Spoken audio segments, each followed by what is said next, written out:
अच्छा, nested if में ये था कि इफ़ के अंदर एक और इफ़ की अगर स्टेटमेंट आ जाए तो that's called the nested if statement, सही है ना। इसकी एक एग्जांपल थी, कंप्लीट प्रोग्राम बना हुआ है, सही है ना। तो उसमें अगर let's suppose we are going to see के we have some, let's see the first the cout statements, we have total 4 cout statements in this particular program. One statement is say they are same. One cout statement says they are evenly divisible. One statement is they are not evenly divisible, and the second one is the larger, सही ना। So means के एक ऐसा programme है जिसके अंदर user से दो इनपुट्स लिए जा रहे हैं और उसमें ये चीज़ मालूम की जा रही है कि क्या वो दोनों नंबर डिवाइड हो सकते हैं, यानी मीन्स कि जिसका रिमाइंडर ज़ीरो बच रहा हो, या फिर जो डिवाइड नहीं हो सकते उसमें रिमाइंडर ज़ीरो नहीं है। और फिर एक ऑप्शन ये कि दोनों नंबर जो हैं वो इक्वल हैं जो आपने इनपुट लिए हैं, या फिर जो फर्स्ट नंबर है वो स्मॉलर है as compared to the second number से, सही ना। तो ये कुछ पॉसिबिलिटीज़ का एक प्रोग्राम बनाया गया है, सही ना। इसमें एक चीज़ होगी जो कि नहीं आएगी, उसको मैं एक्सप्लेन कर दूंगा, सही है ना। So let's go towards the Dev C++ compiler. इसमें ये पर्टिकुलर प्रोग्राम मौजूद है, सही है। अच्छा, इसमें int first number and second number दो वेरिएबल्स जो हैं वो मैंने डिक्लेयर कर दिए, ठीक है। इसमें फिर फर्स्ट नंबर में एक वैल्यू इनपुट ली और फिर सेकंड नंबर के अंदर मैंने वैल्यू इनपुट ली। उसके बाद फिर सबसे पहले जो सबसे आउटर इफ़ की कंडीशन है, आप ये देखें सबसे आउटर इफ़ की कंडीशन है, इसको मैंने बिल्कुल एक एक टैब दे दे के बना दिया है ताकि ये याद रहे कि अगर ये वाला इफ़ फॉल्स होता है तो उसका मतलब है कि ये पूरा कर्ली ब्रैकेट ओपन है और कर्ली ब्रैकेट यहाँ पे जो क्लोज हो रहा है ये पूरी की बॉडी जो है वो फॉल्स हो जाएगी, सही ना। और ये एल्स पे डायरेक्ट जंप कर जाएगा। तो लेट्स सी देखते हैं कि इस इफ़ के अंदर ये लिखा हुआ है कि first number is greater than and equals to the second number, सही ना। कि ये कंडीशन सिर्फ अब करेक्ट होगी कि जो फर्स्ट नंबर है वो बिगर हो as compared to the second number, या उसके इक्वलेंट हो, सही ना, उससे छोटा ना हो। अगर लेट सपोज के फर्स्ट नंबर छोटा होगा और सेकंड नंबर बड़ा होगा तो ये वाली कंडीशन फॉल्स हो जाएगी। इस कंडीशन के फॉल्स होने पे ये पूरी की पूरी जो बॉडी है इफ़ की, इसके अंदर जितनी भी स्टेटमेंट्स हैं सब कंसिडर हो जाएंगी फॉल्स और डायरेक्ट एल्स पे जाके ये प्रिंट कर देगा hey the second one is larger, सही ना। So that's a correct, can means के सेकंड जो इनपुट है वो लार्जर है और उसके बाद प्रोग्राम ख़त्म हो जाएगा।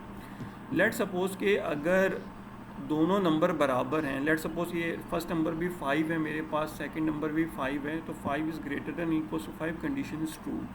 कंडीशन के जैसी कंडीशन ट्रू होगी तो उसके बाद ये इनर इफ़ पे आ जाएगा, सही ना। इनर इफ़ पे आके यहाँ पे चेक कर रहा है कि फर्स्ट नंबर, यहाँ पे जो ये सो कॉल्ड परसेंटेज का साइन है, सही ना।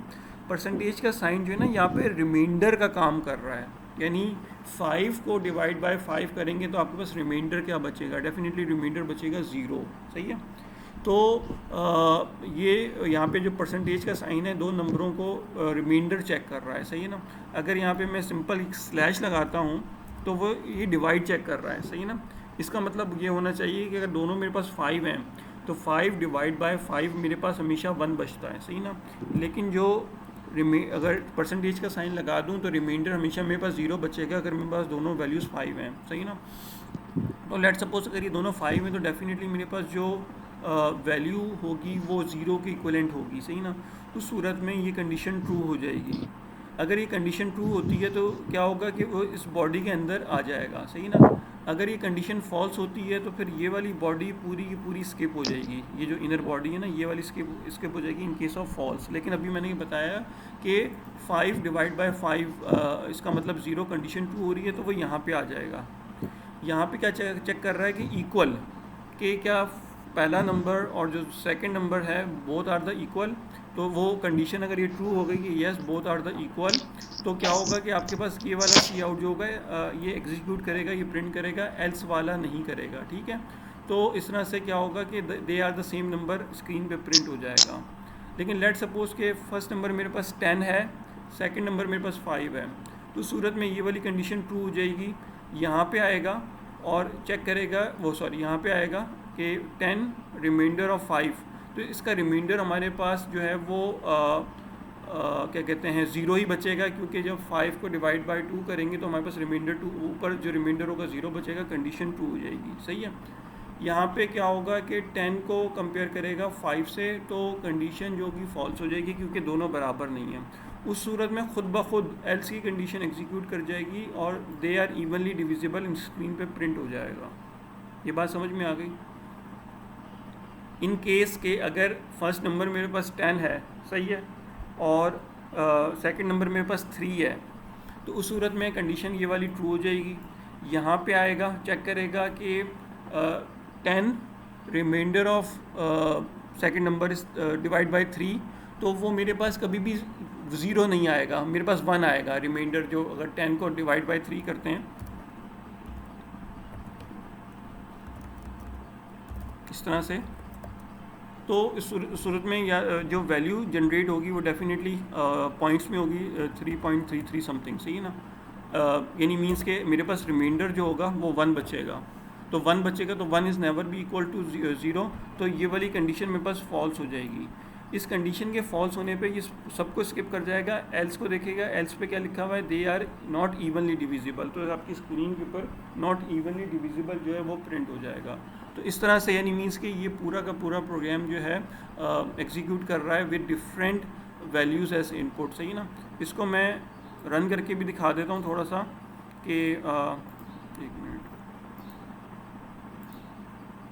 सही है। जब मैं इसको execute and compile and run कर देता हूँ, फर्स्ट नंबर लेट सपोज कि मैंने लिया 10 और सेकंड नंबर मैंने लिया 20, तो उसने मुझे सबसे आखिरी वाले सी आउट पे ले गया कि हे द सेकंड नंबर इस लार्जर, की जो सेकंड नंबर है ये लार्जर है फर्स्ट नंबर से।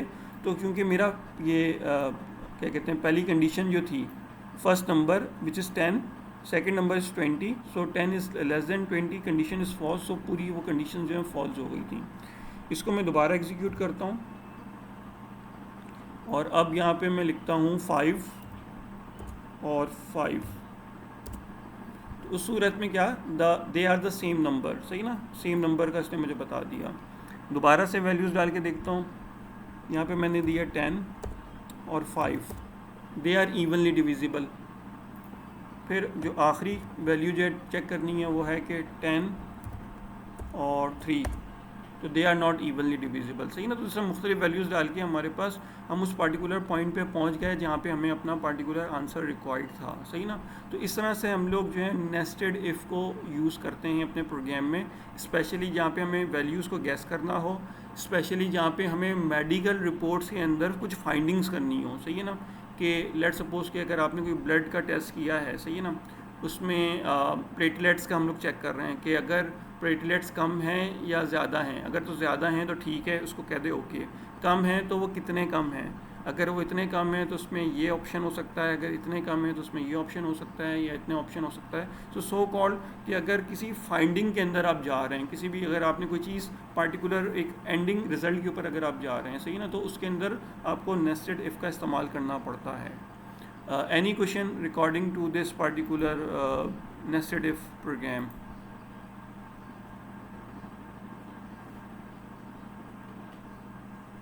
सबको समझ में आ गया? कोई क्यूरी इससे रिलेटेड?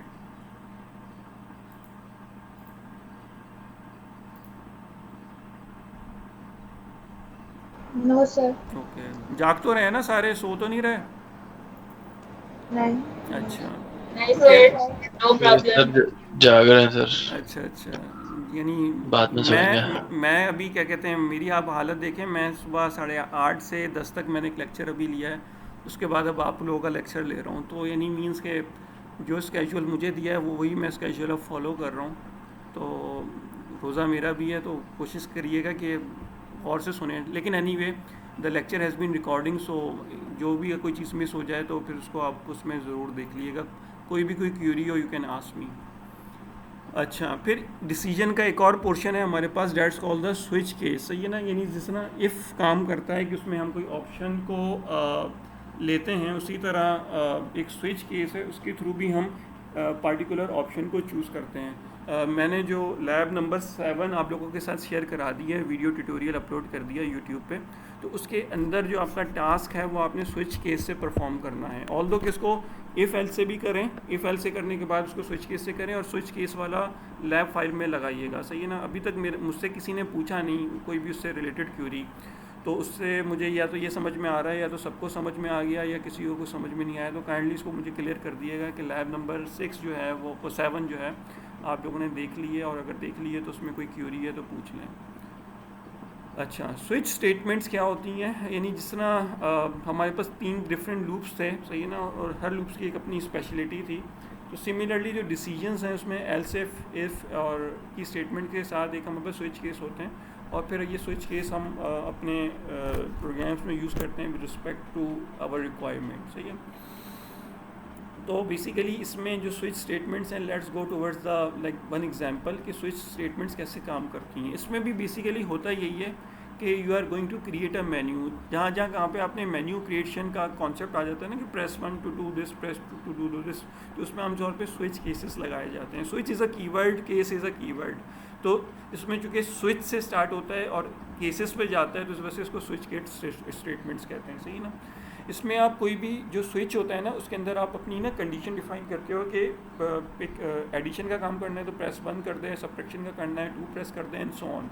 यही चीज़ आप अपने कोई हेल्थ केयर एप्लीकेशन हैं उसके अंदर भी आप कर सकते हैं, सही ना। इसकी मैं once we have done this particular course basic programming, तो मैं इसको ना ज़रा एडवांस लेवल पे भी दिखाऊंगा कि इसका यूजेज जो हम मेडिकल एप्लीकेशंस में करते हैं वो कैसे करेंगे। तो अभी बस समझने की ये बात है कि लेट सपोज के अगर स्विच केस के अंदर केस नंबर 1 आया तो उसका मतलब है वो केस 1 पे आएगा, उसके अंदर जो भी रिक्वायरमेंट है एडिशन, सब्ट्रैक्शन, मल्टीप्लिकेशन या कोई और भी फार्मूला इम्प्लीमेंटेड है, तो वो चीज़ आपने केस 1 में सॉल्व करके डायरेक्ट आगे चले जाना है। अगर तो केस नंबर 2 आता है तो केस नंबर 2 पे वो आएगा, केस नंबर 1 पे नहीं आएगा, डायरेक्ट केस नंबर 2 पे आएगा। केस नंबर 2 पे जो चीज़ परफॉर्म करनी होगी वो परफॉर्म करेगा, एंड हो जाएगा। Case number 3, unlimited number of cases you can define in your code. और अगर लेट सपोज कि अगर आपने इनसे हम लोगों ने एल्स लिख रहे थे ना कि रॉन्ग इनपुट, या डिफ़ॉल्ट में लिखते हैं कि आपने जो केस चूज़ किया वो गलत है, तो वो डिफ़ॉल्ट इट्स अ कीवर्ड, सही ना। C++ में डिफ़ॉल्ट इज़ अ कीवर्ड, और उसमें आप डिफ़ॉल्ट ऑपरेशन लिख देते हैं कि डिफ़ॉल्ट में जो वो काम कर रहा है तो वो लिख के और उसको एग्जिट कर देते हैं, सही ना। तो सो कॉल्ड ये समझ लें कि इफ़ की तरह ही काम कर रहा है कि अगर आप इफ़ की कंडीशन लगा दें कि if whatever case is equals to 1 कर दें, if case is equals to 2 कर दें, if case is equals to 3 कर दें, और आखिर में डिफ़ॉल्ट की जगह एल्स लिख दें, तो ये स्विच केस जो है इफ़ में कन्वर्ट हो जाएगा। लेकिन डिफरेंस क्या है दोनों के अंदर, यानी मीन्स के there will be some little bit difference, और डिफरेंस को जिस तरह से है कि वो उसकी कोड के अंदर मैं आपको एक्सप्लेन कर दूँगा। इसकी पूरी एक्सप्रेशन थ्योरी लिखी हुई है, थ्योरी को मैं एक्सप्लेन नहीं कर रहा, एक जनरल सेंटेक्स को लेके चल रहा हूँ। यानी स्विच का वर्ड यूज़ करने से पहले आपने सारा अपना ना मेन्यू क्रिएट कर लेना है, और उसके अंदर ऑप्शंस बता देने हैं, और फिर उसके अंदर जो अब ये एक्सप्रेशन लिखी जा रही है ना, ये एक्सप्रेशन स्विच केस में जो हम लिखते हैं ये basically is a like the variable. इसके अंदर हम इनपुट लेते हैं, इसमें I is less than, greater than, I smaller than, equal to, इस तरह की कोई चीज़ नहीं लिखती। इसमें सिर्फ एक वेरिएबल का नाम आएगा, सही ना। लाइक यहाँ पे उस वेरिएबल का नाम आएगा जिसके अंदर आप ऑप्शन चूज़ कर रहे हैं। अगर आपने केस 1 लिया तो एक्सप्रेशन के अंदर यहाँ पे 1 आ जाएगा, 2 लिया 2 आ जाएगा, 3 लिया 3 आ जाएगा, एंड सो ऑन, सही है। तो यहाँ पे आप वो केस नंबर देंगे और वो केस नंबर यहाँ पे मैच करेगा, सही ना, कि केस वैल्यू 1 कि अगर आपने वैल्यू 1 दी है तो ये वाली स्टेटमेंट्स एग्जीक्यूट होंगी, और उसके बाद ना ये ब्रेक लिखना ज़रूरी है, क्योंकि इफ़ एल्स में तो ये होता है कि उसके अंदर अपनी curly bracket open, curly bracket close की बॉडी होती है, तो वो पूरा काम उस तरह से परफॉर्म करता है और उसके बाद वो ख़त्म हो जाता है। यहाँ पे हम ब्रेक यूज़ करेंगे कि अगर हमने ब्रेक यूज़ नहीं किया तो वो क्या करेगा, खुद ब खुद केस नंबर 2 में चला जाएगा। तो हर केस के साथ ब्रेक आएगा, case break, case break, case break. मैं आपको ये भी अभी शो करूँगा कि अगर हम ब्रेक नहीं लिखेंगे तो उससे हमारे प्रोग्राम पे क्या इम्पैक्ट आ सकता है, सही ना।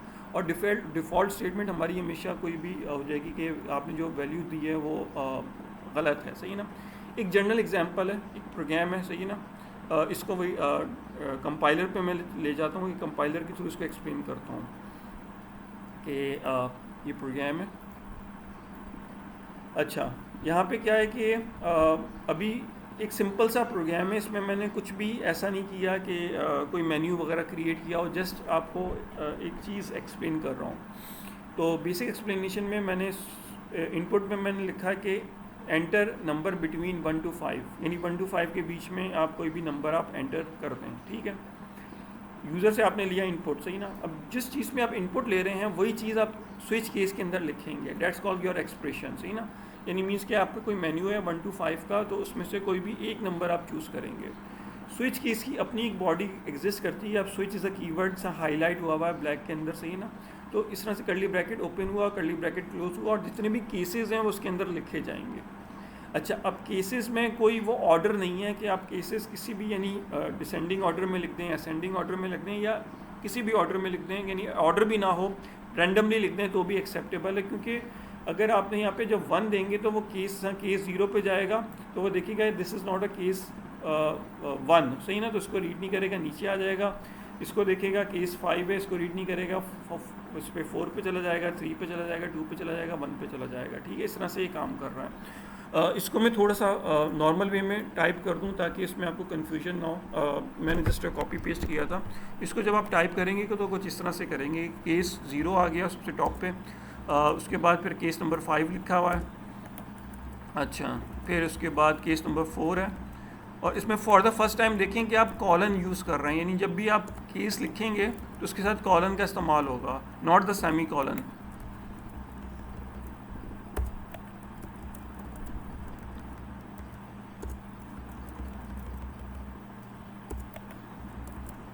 इस तरह से ये मैंने केसेस को ज़रा सही से डिफाइन कर दिया।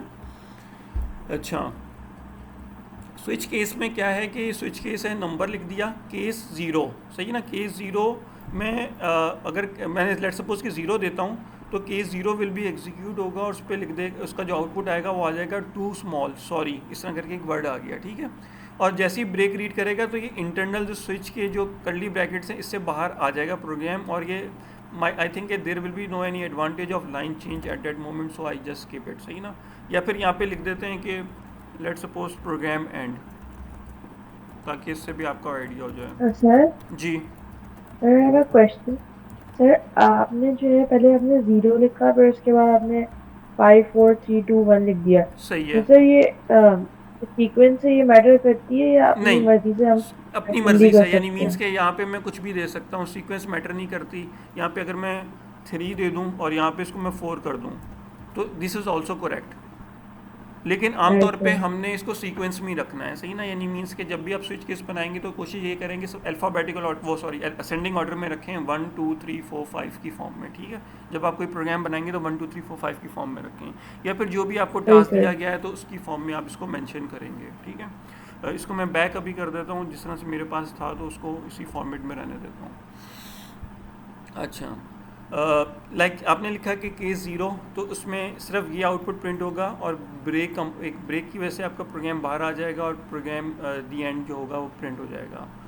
अच्छा, फिर उसके बाद देखें कि मैंने केस नंबर 5 लिया, सही है ना। उसके साथ फिर ये colon is the most important thing, colon नहीं लगाएंगे तो एरर आएगा, सही है।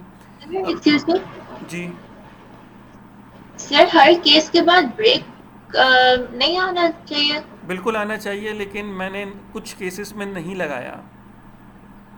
अभी आप इस कोड में देखें, आपके पास ये जो केस 5 से लेके केस 2 तक जो है उसमें ब्रेक नहीं है। जी सर। हाँ, तो उसकी एक वजह है जो मैंने नहीं लगाया, वही मैं एक्सप्लेन करने जा रहा हूँ। अच्छा अच्छा और अच्छा। वही चीज़ जो है वो आपको इफ़ एंड एल से सेपरेट करती है, ठीक है ना। जी सर। अच्छा, ये जो है कि नहीं सर, केस 0 को आप कुछ इस तरह से समझ सकते हैं कि इसका मतलब ये है कि इफ़ लेट सपोज के नंबर इज़ इक्वल्स टू 0, सही है। यानी अगर आपने इफ़ एल्स से केस के अंदर कन्वर्ट करना है तो इस तरह से कन्वर्ट होगा, यानी if number is equals to 0 लिखें इफ़ एंड एल्स की कंडीशन में, तो उसका मतलब यही है कि केस इज़ इक्वल्स टू 0, सही है। इस तरह से ये है। और फिर ये है कि इसमें करली ब्रैकेट ओपन होता है, करली ब्रैकेट क्लोज होता है, तो इसमें हमें ना ब्रेक लगाने की ज़रूरत नहीं पड़ती। इफ़ एंड एल्स में ब्रेक नहीं लगाना पड़ता, लेकिन केस अगर लिखते हैं तो उसके साथ एक ब्रेक लगाना ज़रूरी होता है कि अगर आपने उसमें से प्रोग्राम को बाहर लेके आना है, ठीक है।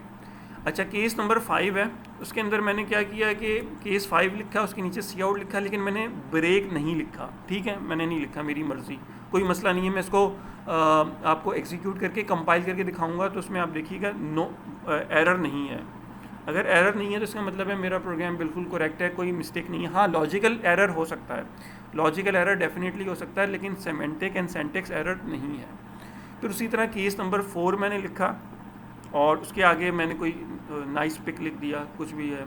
केस नंबर 3 है, एक्सीलेंट लिख दिया। केस नंबर 2 लिख दिया, masterful. Case number 1 is incredible, सही है। और डिफ़ॉल्ट में मैंने लिख दिया टू लार्ज। अगर हम इस प्रोग्राम को रीड करें तो इस प्रोग्राम से अगर एक जनरली एक थ्योरेटिकल कॉन्सेप्ट ये बताता है कि जब आप 0 नंबर इनपुट देंगे तो इसका आउटपुट आना चाहिए टू स्मॉल सॉरी, सही है। और अगर आप लेट सपोज के इनपुट देते हैं 4, तो 4 में आपका आउटपुट आना चाहिए नाइस पिक, सिर्फ ये आना चाहिए, प्रोग्राम ख़त्म हो जाना चाहिए।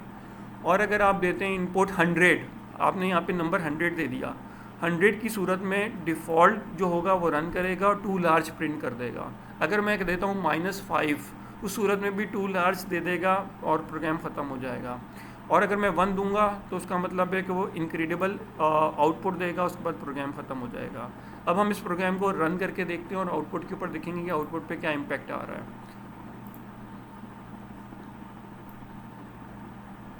अब कह रहा है कि enter a number between 1 to 5, यानी हमने ये कमांड दे दी, इस पर हमारा कोई कंट्रोल नहीं है, इस पर हम कोई भी नंबर दे सकते हैं, हम 0 भी दे सकते हैं, हम 6 भी दे सकते हैं, 10,000 भी दे सकते हैं, सही ना। लेकिन लेट सपोज के मैं अभी 0 दे देता हूँ, हालांकि हमें कहा गया है कि 1 से लेके 5 के दरमियान देना है, लेकिन फिर भी मैं 0 दे रहा हूँ। 0 के ऊपर वो मुझे उसने आउटपुट दे दिया टू स्मॉल सॉरी, सही है ना। ये टू स्मॉल सॉरी जो आपके सामने लिखा हुआ है, इसके उसने मुझे आउटपुट दिया।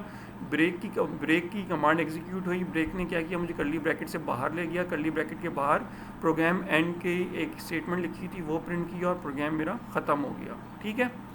अच्छा, उसके बाद फिर मैं इस प्रोग्राम को दोबारा रन करता हूँ और इस दफ़ा मैं लिखता हूँ 1। मैंने 1 लिखा, उसने हस्बे यानी जो केस था मेरा, बाकी ऊपर के जितने भी केसेस थे सबको फॉल्स कर गया। केस 1 पे आया, इनक्रेडिबल लिखा और प्रोग्राम को एंड कर दिया, सही ना। प्रोग्राम एंड हो गया। इस प्रोग्राम को मैं दोबारा एग्जीक्यूट करता हूँ और इस दफ़ा मैं दे देता हूँ -5। एंटर किया, -5 का आंसर उसने दे दिया टू लार्ज, सही है। यानी डेफिनेटली कोई केस ऊपर मैच नहीं हुआ, तो डिफ़ॉल्ट जो आउटपुट था मेरा टू लार्ज वो प्रिंट हो गया, प्रोग्राम ख़त्म हो गया। अच्छा, अब मैं क्या करता हूँ कि मैं हाँ केस नंबर 5 इनपुट देता हूँ। मैंने दिया 5। अब देखें, जब मैंने केस नंबर 5 इनपुट दिया तो उसने मुझे आउटपुट में लिखा good job, nice pick, excellent, masterful, incredible. यानी उसने मुझे केस नंबर 5 का भी आउटपुट दे दिया, केस नंबर 4 का भी आउटपुट दे दिया, केस नंबर 3 का भी दे दिया, 2 का भी दे दिया, 1 का भी दे दिया। यानी मीन्स उसने सारे के सारे मेरे केसेस जो हैं एग्जीक्यूट करा दिए। हालांकि होना ये चाहिए था कि सिर्फ गुड जॉब प्रिंट होता और उसके बाद प्रोग्राम ख़त्म हो जाता। तो वो सिर्फ और सिर्फ इस वजह से नहीं हुआ कि गुड जॉब के नीचे मैंने ब्रेक नहीं लिखा हुआ था, सही है। तो इस केस में यानी अगर आपने केस नंबर 5 दिया तो वो क्या करता है कि चूंकि ये केस उस ऊपर वाला केस तो फॉल्स हो गया, यानी 5 को उसने चेक किया, फॉल्स हो गया।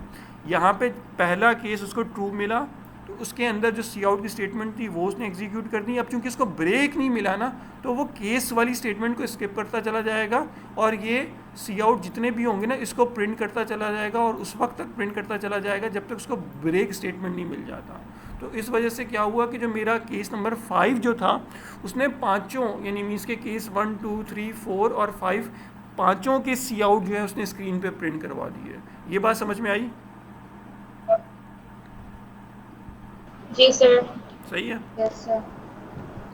अब लेट सपोज सर एक दफा और समझा दो। हाँ, अब मैं इसको समझा रहा हूँ दोबारा से। यानी मीन्स के अब मैं यहाँ पे लिख रहा हूँ ब्रेक। केस नंबर 5 के आगे मैंने लिख दिया ब्रेक, यानी जैसे ही मेरी यानी इसमें एक से ज़्यादा स्टेटमेंट आप इस्तेमाल कर सकते हैं, सही ना। एक से ज़्यादा स्टेटमेंट इस्तेमाल करें, कोई प्रॉब्लम नहीं है। अब मैंने केस नंबर 5 के आगे ब्रेक लिख दिया। अब मैं इसको रन एंड कंपाइल करता हूँ और अब मैं 5 लिखता हूँ तो मेरे पास इसने सिर्फ गुड जॉब को प्रिंट किया, बाकी सबको स्किप कर गया, सही है। गुड जॉब आया, ब्रेक आया और प्रोग्राम ख़त्म हो गया। अब मैं इनपुट देता हूँ 4।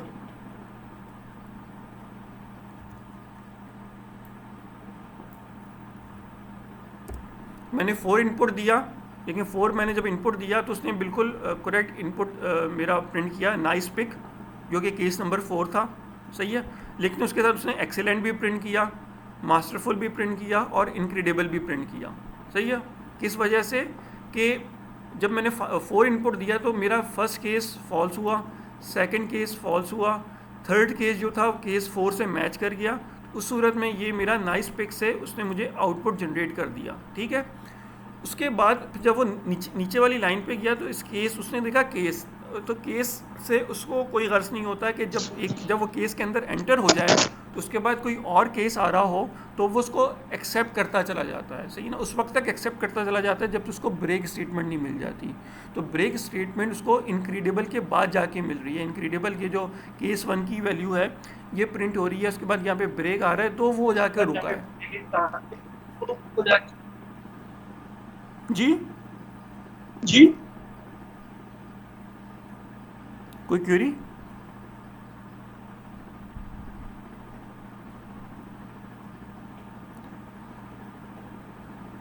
समझ में आया ये?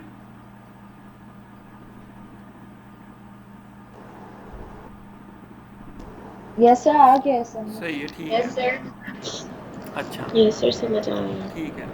तो यानी मीन्स के आपने जो आपको मैंने जो टास्क दिया है लैब का, सही है ना, उसको मैं एक्सप्लेन कर देता हूँ। दिस इज़ द स्विच के स्टेटमेंट, और इस तरह से ये डिसीजन का जो टॉपिक है ये आपका ना कंप्लीट हो गया है। तो इसकी आपने प्रैक्टिस करनी है थोड़ा सा, वही कि मैं इसमें फर्दर इस तरह से कर देता हूँ कि जो मास्टरफुल है इसके बाद ब्रेक लगा देता हूँ। तो इसके बाद एक दफ़ा मैं इसको एग्जीक्यूट करके दिखा देता हूँ। अगेन 4 लिखता हूँ यहाँ पे, 4 मैंने लिखा तो अब उसने नाइस पिक, एक्सीलेंट और मास्टरफुल तक प्रिंट किया, इनक्रेडिबल नहीं प्रिंट किया क्योंकि इनक्रेडिबल से पहले ब्रेक आ गया था। तो this is the major difference between the if statement and the switch cases. कि देखें कि इसमें क्या हुआ कि लेट सपोज के इफ़ के अंदर ये है कि अगर नंबर मैच कर रहा है तो वो काम परफॉर्म होगा, नंबर मैच नहीं कर रहा तो काम परफॉर्म नहीं होगा, सही है ना।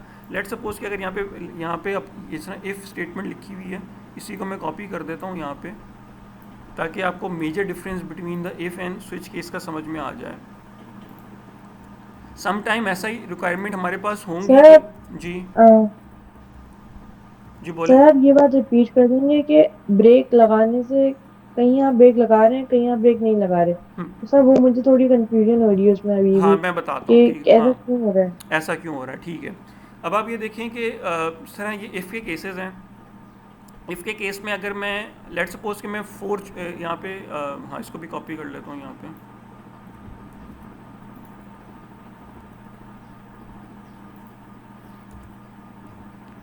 यहाँ पे लेट सपोज कि अगर आपने 4 लिया, सही है ना, 4 लिया तो केस नंबर 4 एग्जीक्यूट कर रहा है, केस नंबर 3 एग्जीक्यूट कर रहा है, 2 एग्जीक्यूट कर रहा है, ठीक है। लेकिन अगर इफ़ की कंडीशन में आप ये काम करेंगे, अगर आप 4 लेंगे तो वो इसमें भी फॉल्स हो जाएगा, इसमें फॉल्स हो जाएगा, इसमें ट्रू होगा, इसके अंदर जो भी स्टेटमेंट होंगी वो प्रिंट होंगी, और फिर इफ़ की कंडीशन को रीड करेगा, ये फॉल्स हो जाएगा। तो इफ़ के अंदर क्या है कि एक नंबर पे एक कंडीशन ही ट्रू होती है, मल्टीपल कंडीशंस ट्रू नहीं होती, सही ना। स्विच केस के अंदर ये है कि अगर आपने ब्रेक नहीं यूज़ किया तो मल्टीपल कंडीशंस जो हैं वो ट्रू हो सकती हैं, सही ना। जैसा कि अभी हो रही हैं कि केस नंबर 4 के केस में 4 केसेस प्रिंट हो रहे हैं।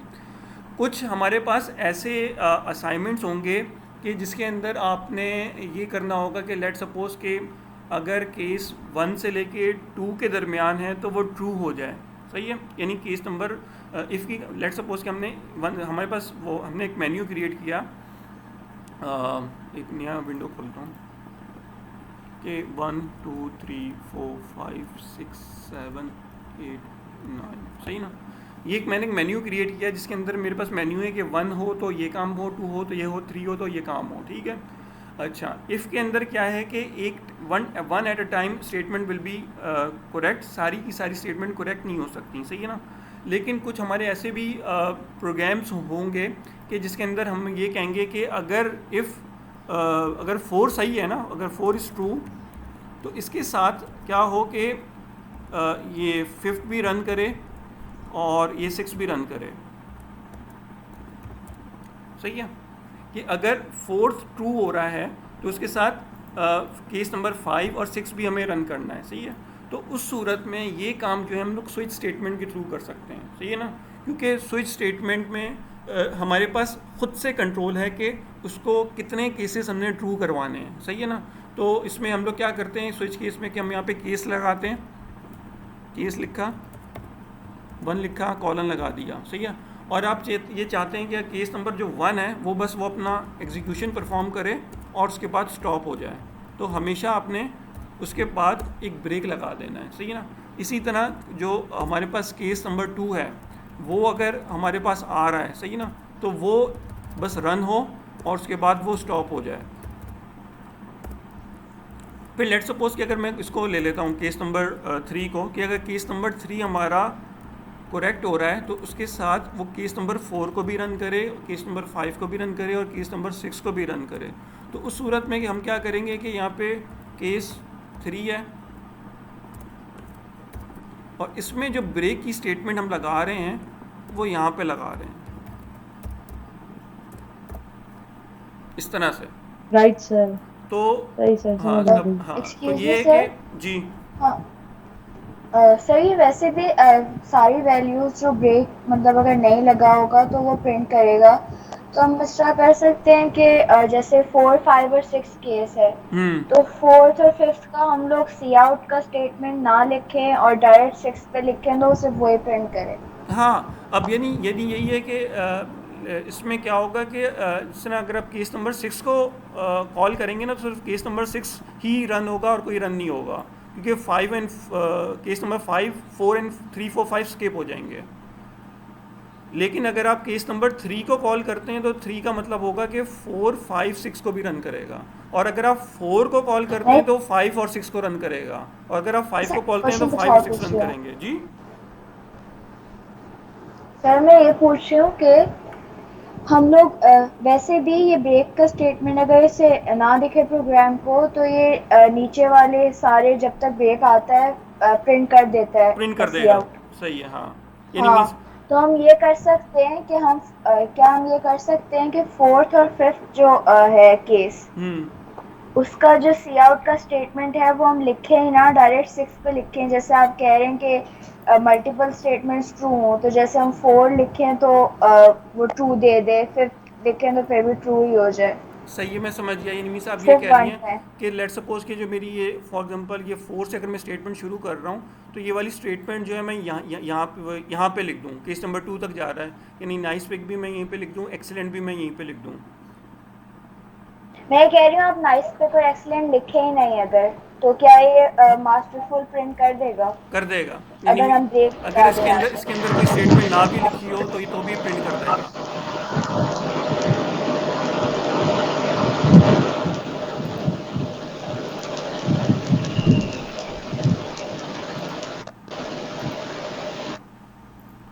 कि अगर आपने इसके अंदर कोई भी स्टेटमेंट नहीं भी लिखते तो भी प्रिंट कर देगा, यानी मीन्स के। लेकिन अभी तो चूंकि मैंने इसको कमेंट कर दिया, आप क्या चाहती हैं कि इसको मैं नीचे लेके आ जाऊँ?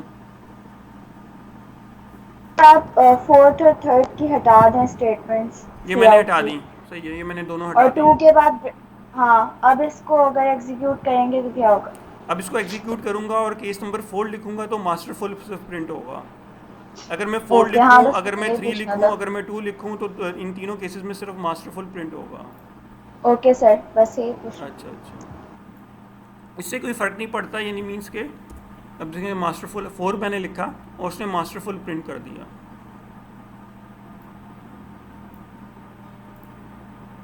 थ्री वो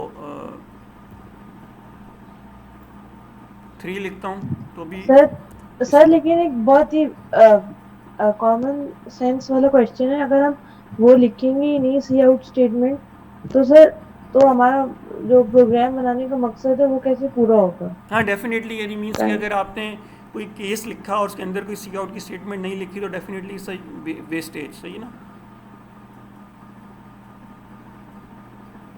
तो उसमें आप हमेशा कोई ना कोई एक स्टेटमेंट ज़रूर मेंशन, हर केस में एक ना एक स्टेटमेंट ज़रूर मेंशन करेंगे।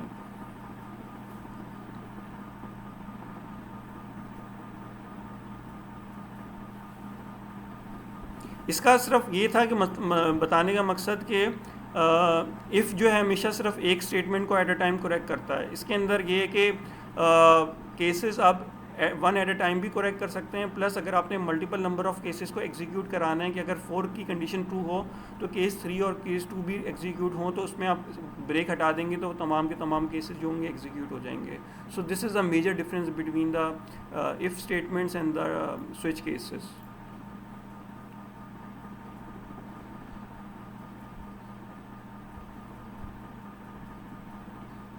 सही है। अच्छा, अब मैं वही अगर आप लोगों ने लैब अटेंड वो देख ली है, अगर जिन्होंने देख लिया तो इट्स वेल एंड गुड, जिन्होंने नहीं देखी it's okay, try to see the lab. इसलिए मैंने कहा था कि लैब ज़रा देख लेंगे तो ज़रा आसानी रहती। मैं टास्क खोल के दिखा रहा हूँ ज़रा कि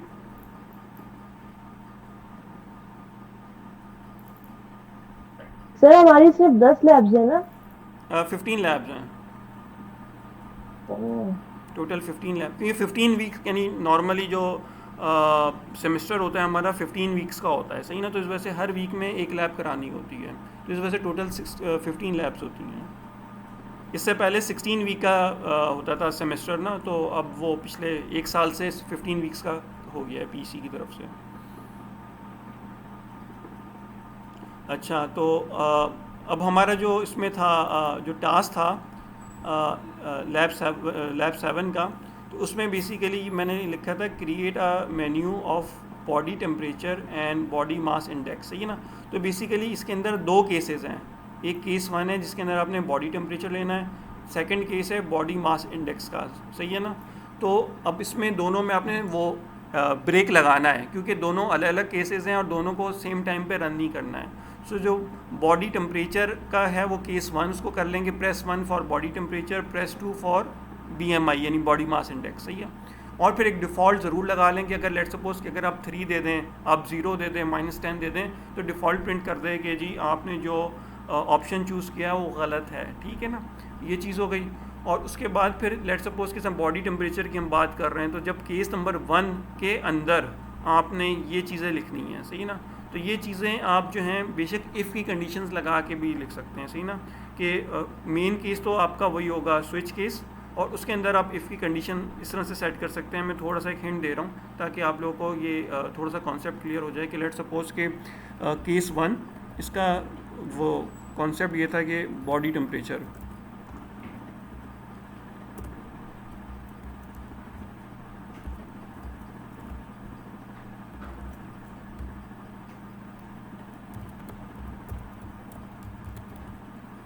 इसके अंदर आप क्या करेंगे कि डायरेक्ट सी आउट नहीं लिखेंगे और यहाँ पे लिखेंगे इफ़ लेट सपोज़ कि आपने अगर टेम्परेचर एक टी वेरिएबल में लिया, या पहले तो शायद टेम्परेचर आपको लेना पड़े इनपुट के, सी आउट एंटर,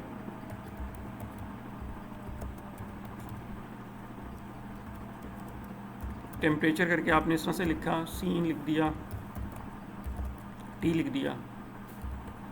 तो if T is equals to T is less than 100 cout no fever. फिर अब चूँकि आपके पास ऑप्शंस जो हैं मोर देन 2 हैं, जब भी मोर देन 2 ऑप्शन आते हैं तो हम एल्स इफ को यूज़ करते हैं बीच में, सही है ना। तो एल्स इफ को यूज़ करेंगे, एल्स इफ, और यहाँ पे फिर दोबारा टी की स्टेटमेंट इस तरह से लगानी है कि अगर टेम्परेचर आपका 100 प्लस है या 102 और लेस है, तो फिर मैं ये खुद सही से नहीं लिख रहा हूँ ये स्टेटमेंट, ये आपने कंडीशन खुद सेट करनी है, सही ना। तो सी आउट लिख दें कि जो भी यहाँ पे इंस्ट्रक्शन दी हुई है कि फ़ीवर, सही ना। सो सी आउट फीवर आ जाएगा।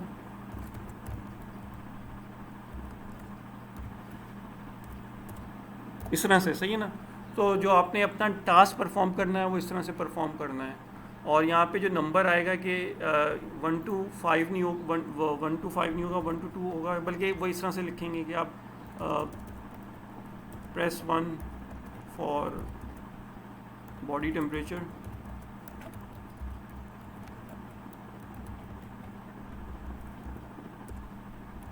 सी आउट टू फॉर BMI। इस तरह से आप देखेंगे अपनी टास्क के अंदर यूज़र से जो इनपुट लेंगे वो 1 और 2 के बीच में लेंगे। 1 लेते हैं तो केस नंबर 1 एग्जीक्यूट करेगा, ब्रेक के ऊपर वो ख़त्म हो जाएगा। यहाँ पे आपके पास डिसीजन आ जाएगा कि जो भी उसका बॉडी टेम्परेचर आ रहा है। फिर सीधा केस नंबर 2 है, यानी जब केस नंबर 2 लेंगे तो केस नंबर 1 खुद ब खुद फॉल्स हो जाएगा।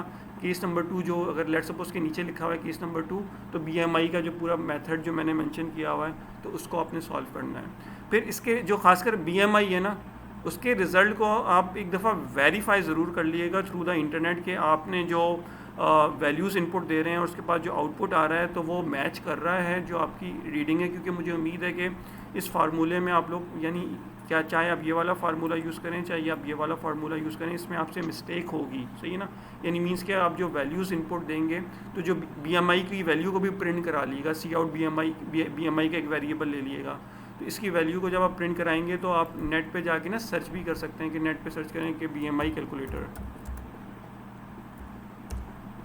इस तरह से आप नेट पे जाके कैलकुलेटर किसी भी कैलकुलेटर पे जाके क्लिक कर दें तो कोई भी वेबसाइट खोल लें तो इस तरह से ना ये आपके पास आ गया। इसमें आपके पास दोनों स्टैंडर्ड मौजूद हैं, एक स्टैंडर्ड कहलाता है, एक मैट्रिक कहलाता है, सही ना। तो मैट्रिक में क्या होगा कि जो आपने हाइट है वो सेंटीमीटर्स में देनी है। लेट सपोज के अगर आपको कंफर्म है या फिर आप कन्वर्ट भी कर सकते हैं फीट इनटू इंचेस के अंदर और वेट लिख दें, सही ना। तो आपने इसमें से वेट मेंशन कर दिया और कंप्यूट पे क्लिक कर देंगे तो आपके पास ये रीडिंग आ गई 19.8। तो मेक श्योर कि जब आप अपने फार्मूले में ये वैल्यूज़ इनपुट दें तो आपके पास BMI की ये वैल्यू आनी चाहिए।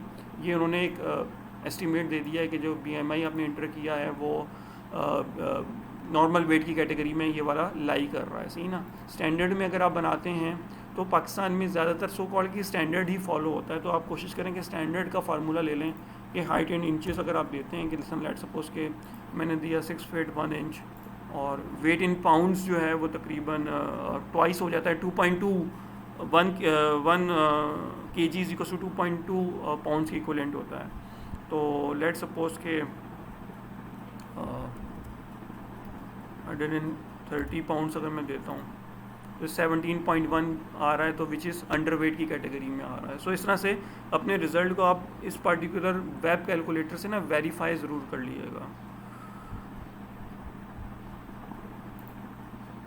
कोई question so far regarding this particular switch case statements and your task?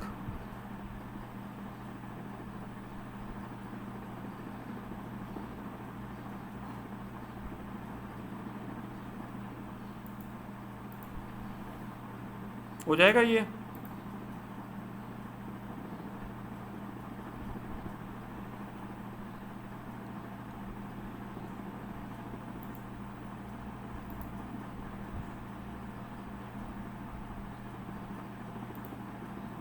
कोई ओके तो कर दें, चलें, सही है, सही है। अच्छा मैं सिर्फ एक इंट्रोड्यूस करा देता हूँ अपना नेक्स्ट टॉपिक, इतना डिटेल में अभी नहीं करा रहा। तो हमारे पास टाइम कब तक है? 11। एक तो टाइमिंग भी ज़रा सी वो भूल जाता हूँ, जो क्लास का स्केड्यूल है हमारा 11:45 तक है। 11:45 तक है, चलिए सही है। 11:20 है एक मिनट रुकिए मैं चेक कर रहा हूँ, क्योंकि हमने 10 बजे क्लास स्टार्ट की थी।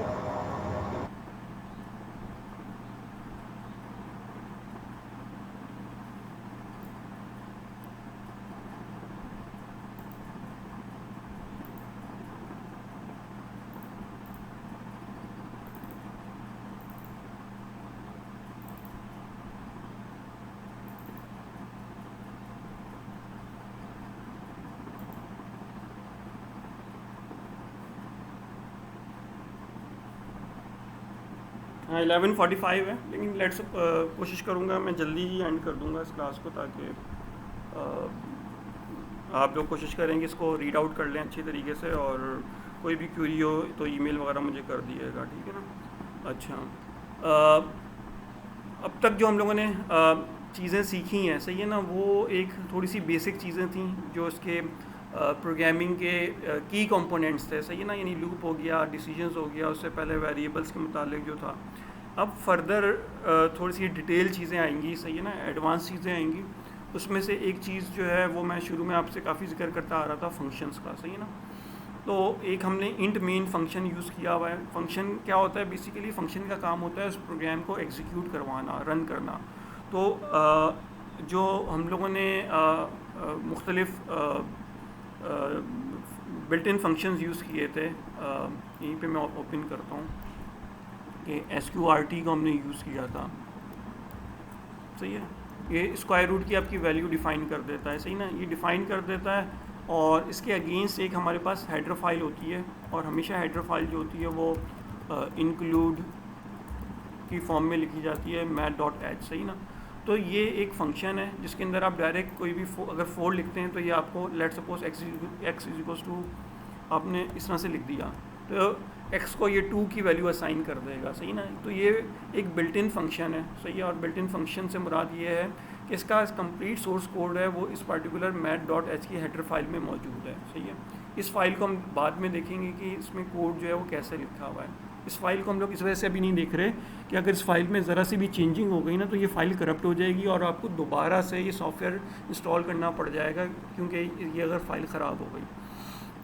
फिर इसी तरह एक और हमने एक फंक्शन को इतना अभी यूज़ नहीं किया है, डेट्स कॉल्ड getch, सही है। इसका काम होता है कि सिस्टम को थोड़ी देर के लिए पॉज कर देना, यानी पॉज कर देना। तो इसकी एक अलग हेडर फाइल है, that's called the include conio.h, इस तरह से इसकी हेडर फाइल है। तो मींस के जितने भी आप फंक्शंस यूज़ करते हैं तो उसके अगेंस्ट कोई ना कोई उसकी हेडर फाइल मौजूद होती है। हेडर फाइल बेसिकली एक कंप्लीट सोर्स कोड होता है कि उसमें लिखा जाता है कि इस पर्टिकुलर फंक्शन में क्या काम हो रहा है। इंट मेन जो है बेसिकली ये भी एक फंक्शन है, लेकिन इसकी कोई हेडर फाइल अपनी ज़ाती तौर पे एग्जिस्ट नहीं करती, क्योंकि ये फंक्शन आप जो हैं ख़ुद लिख रहे हैं, सही ना। और मेन जो है वो C++ का कीवर्ड है, यानी मीन्स के कंपाइलर जो है ना प्रोग्राम को यहाँ से रीड करना शुरू करता है, ना कि ऊपर हेडर फाइल को रीड करता है। हेडर फाइल को वो रीड करता है जब आपका जैसे ये फंक्शन कॉल आउट होता है, जैसे ये फंक्शन जब आएगा ना तो फिर वो हेडर फाइल की तरफ जाएगा, देखेगा कि हेडर फाइल मेंशन्ड है नहीं, अगर मेंशन्ड है सो के नहीं है तो एरर प्रोड्यूस कर देगा। फिर दूसरा कोई फंक्शन आ गया तो उसकी हेडर फाइल को चेक करेगा। तो असल प्रोग्रामिंग जो है हमारी int main curly bracket open and curly bracket की क्लोज के बीच में ये चल रही है, सही है। और ये राउंड ब्रैकेट्स अभी एम्प्टी हैं, सही है ना। इसके अंदर भी कुछ डेटा हम डाल सकते हैं, लेकिन अभी फ़िलहाल हम डेटा नहीं डाल रहे, और चूँकि डेटा हम नहीं डाल रहे तो इस वजह से इसमें हम क्या करते हैं, आमतौर पे आखिर में रिटर्न ज़ीरो करवा देते हैं। रिटर्न ज़ीरो जो है बेसिकली इस फंक्शन को ज़ीरो रिटर्न कर देता है। एक ज़माने में ये था कि शुरू में कि अगर रिटर्न ज़ीरो ना लिखें तो ये वार्निंग की कैटेगरी में आता था कि आपने रिटर्न ज़ीरो नहीं करवाया। लेकिन अब जो डेव का कंपाइलर है इसको वार्निंग की कैटेगरी में भी काउंट नहीं कर रहा है, इसको क्योंकि जब आपने कुछ कैलकुलेशन ही नहीं की तो इसको इग्नोर कर रहा है, सही ना। तो बेस्ट प्रैक्टिस ये है कि रिटर्न ज़ीरो लिखें, सही ना। नहीं लिखते तो इससे कोई फ़र्क नहीं पड़ता आपके प्रोग्राम में। तो अब जो चैप्टर आ रहा है फंक्शंस का, तो उसमें हम जो है ना ख़ुद से फंक्शंस अपने क्रिएट करेंगे कि लेट सपोज़ कि मैं इसमें वापस जाता हूँ, और अगर मैं कहता हूँ कि अभी तो आपने BMI को ख़ुद से पूरा इम्प्लीमेंट करना है, कि अगर मैं कहता हूँ कि BMI का कोई फंक्शन कॉल करते हैं, सही ना। यहाँ पे मैं BMI दे दूँ लेट सपोज 12 डिवाइड बाय, या इसमें जो अगर एक से ज़्यादा वैल्यू दी जाती हैं तो कॉमा डाल के दी जाती हैं कि लेट सपोज आपने वेट दिया, सही ना। अगर वेट इन kg लेते हैं तो लेट सपोज कि आपने 60 kg ऑफ वेट दे दिया और अपनी हाइट दे दी अराउंड 180 सेंटीमीटर, सही है ना। तो इस तरह से आप दो वैल्यूज़ आप दें तो ये आपको ना खुद ब खुद कैलकुलेट करके बता दे आपका वाई वेरिएबल के अंदर कि आपका BMI इतना आ रहा है, सही ना। तो ये BMI का फंक्शन जो है वो C++ में एग्जिस्ट नहीं करता, यानी मीन्स के C++ को नहीं पता है कि BMI क्या चीज़ है, तो आपको ख़ुद से पूरा फंक्शन लिखना है। तो इस पार्टिकुलर लेक्चर के अंदर हम लोग ये चीज़ सीखेंगे कि फ़ंक्शन को लिखा कैसे जाता है, सही है ना। अच्छा, फिर basic definition I will upload this particular lecture right now after the end of this class. तो आप लोग जी सर ये जो आपने हैशटैग conio.h लिखा है इसका क्या पर्पस होता है? ये बेसिकली देखें ये जो मैंने ऊपर लिखा है ना, that's called the header file. Header का मतलब होता है टॉप फाइल, सही ना। इंक्लूड बेसिकली एक फ़ोल्डर है हमारे, अभी मैं इसको शो अप नहीं कर रहा फ़िलहाल कि ये फ़ोल्डर कहाँ पे एग्जिस्ट करता है। जब आप C++ का कंपाइलर इंस्टॉल करते हैं तो उसके अंदर एक इंक्लूड का एक फ़ोल्डर होता है, सही ना। उस इंक्लूड के फ़ोल्डर के अंदर ये सारी प्री डिफाइंड इंफॉर्मेशन जो हैं, प्री डिफाइंड हेडर फाइल जो है वो मौजूद हैं। लेट मी ट्राई कि अगर अभी मैं थोड़ा सा शो अप कर देता हूँ आपको, ताकि आपको एक बेसिक कॉन्सेप्ट जो है वो डेवलप हो जाए कि ये चीज़ें ना बिल्ट इन चीज़ें हैं। सी में मैं गया, डेव का सॉफ्टवेयर,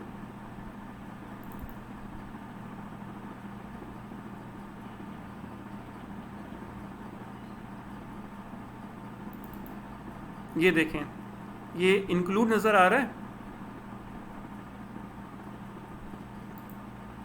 इंक्लूड का फोल्डर। जी सर, नजर आ सही है रहा ना। है। जी सर। इस फोल्डर को हम अपने प्रोग्राम में कॉल कर रहे हैं, ये जो फोल्डर बना हुआ है, ऑलराइट सर। सही है ना। तो इस फोल्डर को अभी हम अपने प्रोग्राम में इंक्लूड कर रहे हैं। इस फोल्डर के अंदर फर्दर हमारे पास हेडर फाइल्स होंगी हमारी, तो वो मैं यहाँ पे सिर्फ दिखा रहा हूँ, इसको आपने ओपन नहीं करना, किसी चीज़ को छेड़ना नहीं है, वरना आपका ना सॉफ्टवेयर ख़राब हो सकता है। हम लोग कौन सी आईओ स्ट्रीम यूज़ करते हैं ना, आईओ स्ट्रीम, इसके अंदर मुख्तलिफ वो हैं इंक्लूड के फोल्डर्स।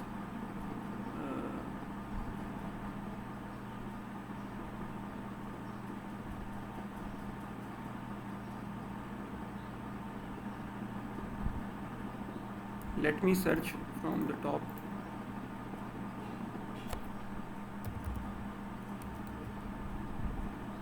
ये this is a file, IO stream की फ़ाइल है, सही है ना। इसको आप ओपन नहीं कर सकते, सही है। इसके लोकेशन पाथ पे अगर मैं जाऊँ तो ओपन फाइल लोकेशन, सही है ना। तो बेसिकली ये जो फाइल है, ये डेव का जो कंपाइलर है उसके अंदर एक 64 बिट का फोल्डर है, उसके अंदर एक लाइब्रेरी का फोल्डर है, उसके अंदर जीसीसी का फोल्डर है। ये सारे फोल्डर्स ओपन करके दिखा रहा है। तो उसमें जो एक इंक्लूड का फोल्डर है, सही ना, उसके अंदर ये पार्टिकुलर फाइल जो है मौजूद है, सही ना। इसके अंदर कंप्लीट एक कोड जो है वो लिखा हुआ है, जो कि अभी मैं फ़िलहाल ओपन नहीं कर रहा हूँ, सही ना। जब हम बाद में हेडर फाइल्स पे आएंगे तो उस वक्त हम इसको मैं ओपन करके दिखाऊँगा। तो इसमें बेसिकली वापस आता हूँ, हाँ। तो इस तरह से बेसिकली हमने उस फोल्डर के अंदर जो वो फाइल जो एग्जिस्ट करती है उसको हम एक्सेस कर रहे हैं, सही है ना। और इस फाइल को एक्सेस करने का मकसद ये है कि कोनायो के अंदर गेट सी एच की इंफॉर्मेशन मौजूद है कि ये फंक्शन कैसे वर्क कर रहा है, सही है। तो ये चीज़ है इसके अंदर। Come back towards the basic definition of the function is के a function is a sub program that can act on a data and return a value, सही है ना। यानी हम जो फंक्शंस को यूज़ करते हैं कि हम उस एक सब प्रोग्राम है, एक छोटा प्रोग्राम है, उसके थ्रू एक कोई वैल्यू को एक्सट्रैक्ट करके हम यूज़ कर रहे हैं। Every C++ program has at least one function which is called the main function and it automatically start, सही है ना। ऑटोमेटिकली स्टार्ट से मुराद ये है कि इसके लिए कोई हेडर फाइल की रिक्वायरमेंट नहीं होती। और इसके अलावा मेन के अलावा जितने भी फंक्शन होंगे वो मेन के अंदर ही एग्जीक्यूट करेंगे। अगर मेन का फंक्शन नहीं होगा तो फिर कोई भी प्रोग्राम जो है वो एग्जीक्यूट नहीं करेगा, सही है ना। मेन अगर मेन नहीं है तो फिर कोई भी फंक्शन नहीं चल सकता। अच्छा, अब सर BMI इस तरह है तो वो बिल्ट इन फंक्शन नहीं है, सही है ना। तो वो फंक्शन आप खुद से क्रिएट कर सकते हैं। तो इसका मतलब ये हो गया कि आप ओन नेम कोई अपने पर्सनल नेम से, सब मैं वसीम हूँ, वसीम के नाम से मैं कोई फंक्शन क्रिएट कर सकता हूँ कि वसीम के नाम से भी कोई फंक्शन प्रोग्राम में एग्जिस्ट नहीं करता होगा, तो वो मैं अपने नाम से फंक्शन क्रिएट कर सकता हूँ। लेकिन मेक श्योर कि जब आप खुद से अपना फंक्शन बनाए तो वो कीवर्ड ना हो। यानी मैं सी आउट से कोई फंक्शन नहीं क्रिएट कर सकता, मैं ब्रेक से कोई फंक्शन क्रिएट नहीं कर सकता, कंटिन्यू की नाम से मैं कोई फंक्शन क्रिएट नहीं कर सकता, सही है। जितने भी C++ के कीवर्ड हैं उससे आप फंक्शन नहीं बनाएंगे, फंक्शन ऐसा बनाएंगे जो कि आप खुद यूज़ करें, सही है। अच्छा, फिर हम फंक्शन बनाते क्यों हैं। अब लेट सपोज़ के इसमें यहाँ पे इसमें समरी में बता देता हूँ कि आपने एक 4x4 का स्क्वायर है, स्क्वायर प्रिंट करवाना है, सही ना, स्क्वायर बॉक्स। तो अगर लेट सपोज़ के मैं उसमें कंपाइलर पे करके दिखा देता हूँ ताकि आपको कॉन्सेप्ट ज़रा क्लियर हो थोड़ा सा, कि एक एग्जांपल है। अभी चूंकि हम ग्राफिक्स पे काम नहीं कर रहे हैं, ग्राफिक्स एक अलग इसमें टॉपिक आता है जिसमें आप ग्राफिक्स में काम करते हैं। तो अभी फ़िलहाल मैं क्या कर रहा हूँ कि एक मैंने आईओ स्ट्रीम की हेडर फाइल ली है।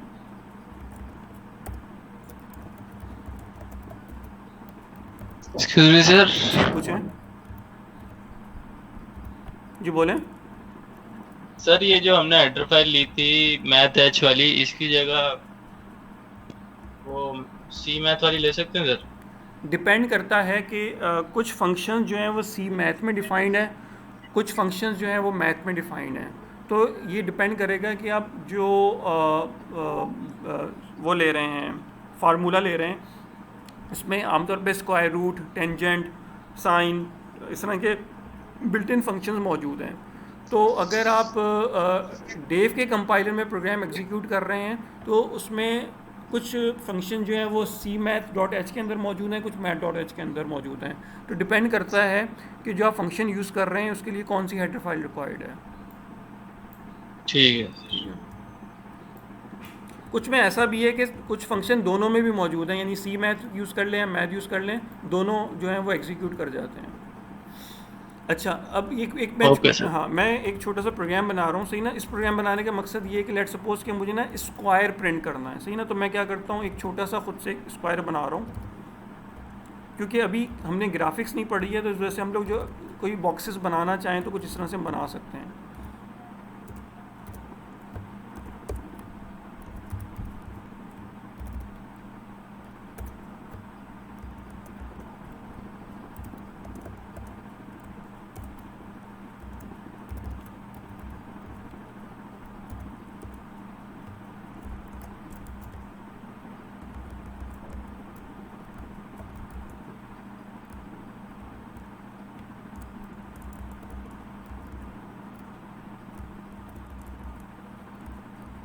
ये मैंने सो बड़े ग्राफ से एक स्क्वायर बनाया है, सही ना। इसको मैं एग्जीक्यूट करके देखता हूँ।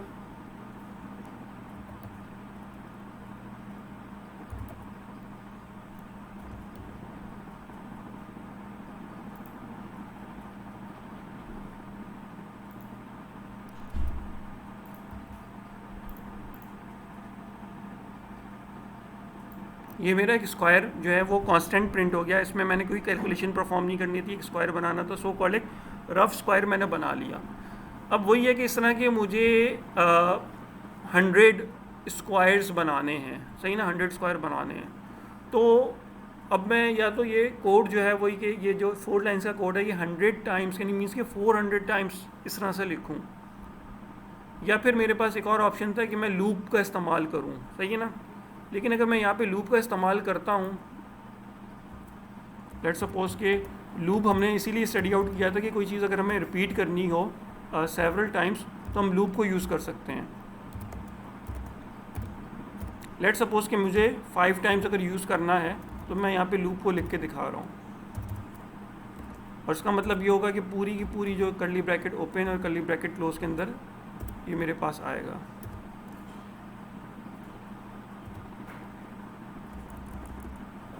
इस तरह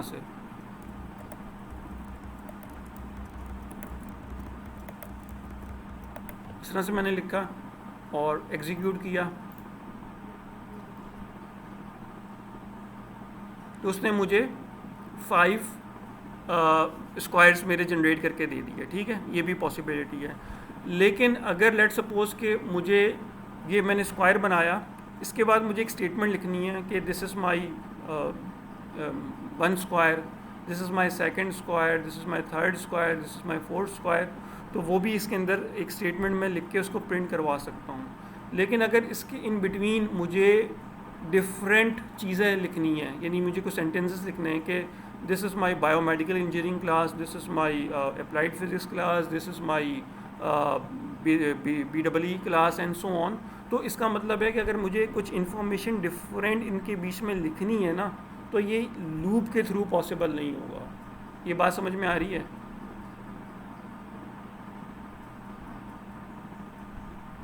यस सर। तो वो अगर मुझे ये चीज़ पर लिखना है कि इसके इन बिटवीन द स्क्वायर मुझे चाहिए, क्योंकि स्क्वायर मुझे हमेशा चाहिए और उसके बीच में इंफॉर्मेशन मेरी डिफरेंट है, उसमें सीक्वेंस नहीं है, यानी this is square 1, this is square 2, इसकी एक सीक्वेंस आ रहा है तो वो लूप के थ्रू हो सकता है। लेकिन अगर मुझे डिफरेंट इन्फॉर्मेशन इसके बीच में लिखनी है तो वो चीज़ जो है वो उसमें ये लूप जो है कामयाब नहीं है। उसके लिए मुझे क्या करना पड़ेगा कि इस स्क्वायर का ना एक फंक्शन जनरेट करना पड़ेगा। फंक्शन क्या करेगा, फंक्शन यानी ये पूरा जो कोड है ना एक सिंगल इसी तरह का एक फंक्शन बन जाएगा। लेट्स सपोज ये पूरा का पूरा मैं सिर्फ एक दफ़ा राइट करूँगा और लेट्स सपोज कि मैं एक SQR इस तरह से लिखता हूँ, सही ना, और वो मुझे पता भी चल जाएगा कि मैं कीवर्ड यूज़ कर रहा हूँ नहीं कर रहा। तो अब होगा क्या कि मैं सिर्फ ये चीज़ लिखूँगा, इसके नीचे एक सी आउट की स्टेटमेंट अपनी मर्ज़ी से लिखूँगा, सी आउट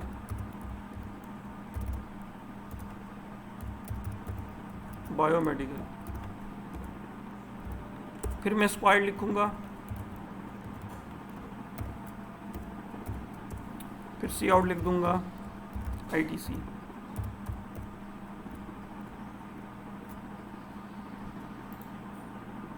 फिर इसी तरह कुछ भी अगर मैं अब ये चीज़ जो है, अब स्क्वायर है, फिर ये बायोमेडिकल उसने लिखा, फिर स्क्वायर वो प्रिंट करेगा, फिर ITC लिखेगा, फिर स्क्वायर प्रिंट करेगा, फिर जो भी लिखेगा। तो यहाँ पे हमें फंक्शन की ज़रूरत पड़ गई, सही ना। ये जो चीज़ है यानी मीन्स कि सिर्फ एक सिंगल लाइन हम लिख रहे हैं, उससे हमारा पूरा का पूरा ये काम जो है परफॉर्म हो रहा है। तो इस वजह से हम फंक्शंस को यूज़ करते हैं। तो basically this is the complete information has been written here, सही है। अच्छा, फिर जो फंक्शन की डिक्लेरेशन है उसमें तीन चीज़ें इंपॉर्टेंट हैं, सही ना। एक तो वही कि आपकी हेडर फाइल है, फिर सेकंड कि वो जो फंक्शन आप यूज़ कर रहे हो, सही है ना, और थर्ड थिंग कि उसकी डिक्लेरेशन से मुराद ये है कि अगर वो फंक्शन इंक्लूड की फ़ाइल में मौजूद नहीं है तो उस फंक्शन को आपने ख़ुद से लिखना है, सही ना, ओन डिक्लेरेशन करनी है। तो ये उसकी डेफिनेशंस लिखी हुई हैं। यानी मीन्स के ये जो है ना यहाँ पे लिखा हुआ है डिफ़ाइन फंक्शन 1, सही है। यहाँ पे आप फंक्शन को डिफ़ाइन कर रहे हो, फिर उसके बाद फंक्शन को कॉल करना, और या तो उसको मेन फंक्शन से पहले कॉल कर लें या मेन फंक्शन के बाद कर लें। ये इसका एक पैटर्न है, इसको मैं अभी एक्सप्लेन करूँगा। This is just a format of the function कि फंक्शन के अंदर सबसे पहले उसका ना प्रोटोटाइप डिफ़ाइन करना पड़ता है। ये आगे जाके आएगा। एक मिनट मैं फिर पहले इसको उसमें एक्सप्लेन कर देता हूँ पेंट के अंदर, ताकि जो हम फंक्शन सर ये प्रोटोटाइप क्या चीज़ होती है? हाँ मैं बताता हूँ।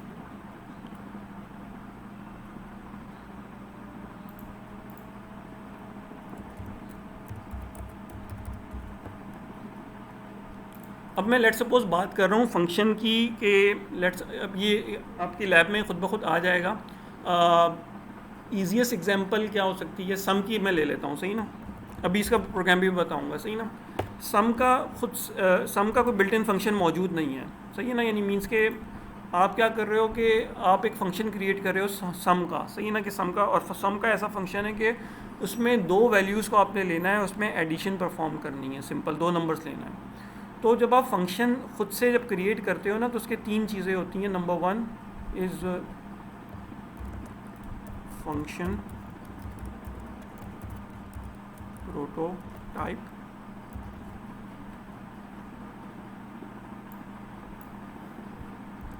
Number 2 function call, and number 3 is function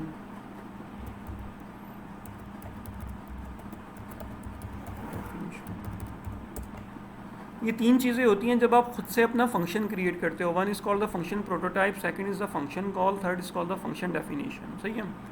अच्छा, अब इसको अगर मैं इंट मेन के लिहाज से देखूं कि ये मेरा इंट मेन तो हमेशा हमेशा यूज़ होगा।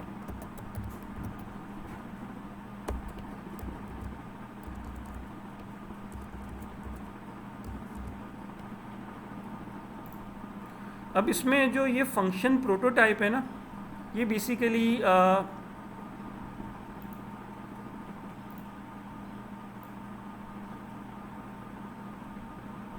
ऐसे बन रहा है,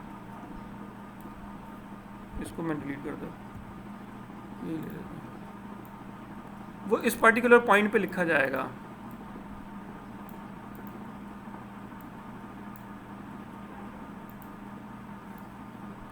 फंक्शन प्रोटोटाइप हमेशा जो इंट मेन से पहले डिफाइन होगा और वो मेन फंक्शन से पहले डिफाइन होगा, यानी मीन्स के it's a kind of the header file, ये हेडर फाइल का काम करेगा। जो फंक्शन कॉल है वो बेसिकली मेन बॉडी के अंदर डिफाइन होता है। ये आप अपने पास नोट कर लें, ये शायद मेरे लेक्चर स्लाइड्स में नहीं है, लेकिन चूंकि रिकॉर्डिंग हो रही है इसकी तो रिकॉर्डिंग में ये मिल जाएगा आपको। और जो फंक्शन डेफिनेशन है वो इंट मेन ख़त्म होने के बाद लिखी जाती है, फंक्शन डेफिनेशन, सही है। या फिर इसमें एक और चीज़ ये हो सकती है कि आप नंबर 1 पे फंक्शन डेफिनेशन को ले आएं,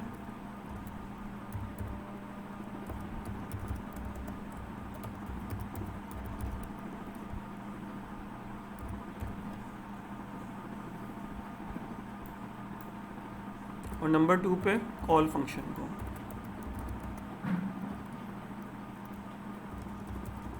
फंक्शन कॉल क्या लें, कॉल फंक्शन क्या लें, बात एक ही है।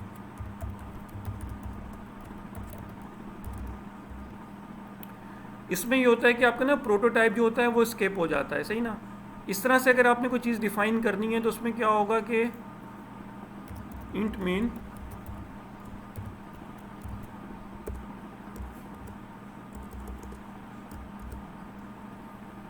इस तरह से, तो ये जो फंक्शन डेफिनेशन है ये इंट मेन से पहले लिखी जाएगी। अभी मैं बताऊंगा ये what is the mean by definition, what is mean by call, what is mean by prototype and so on.